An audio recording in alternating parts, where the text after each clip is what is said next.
Flooding scenes in Africa show how vulnerable the continent is to climate change, even though it is the lowest producer of greenhouse gas emissions in the world.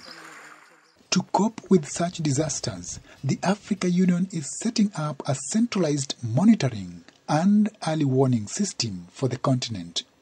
The Nairobi Disaster Operations Center for the East African region is the continent's first situation room.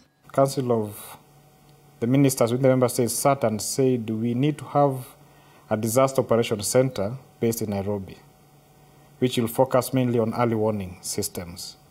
So that gave birth to establishment in this office so that we look at a broader aspect of different disasters within the region.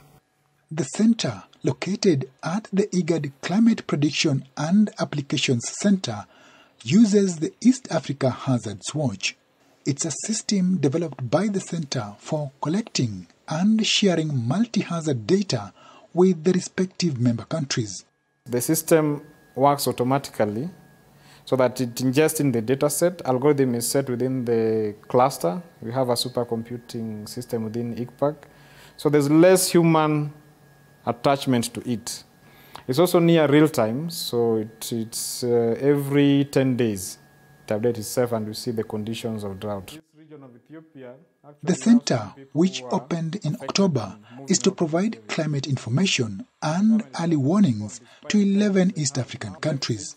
Officials say local communities must be ready to respond quickly to save lives and minimize damage. So we must equip the communities themselves to be able to respond to a disaster in its first hours at least. And so I think we owe it to them to set up this early warning system and ensure that it's functional and that people who are vulnerable to disasters are able to access that information in a timely way to save lives and property.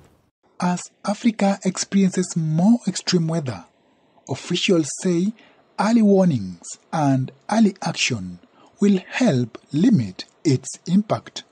Juma Majanga for VOA News, Nairobi.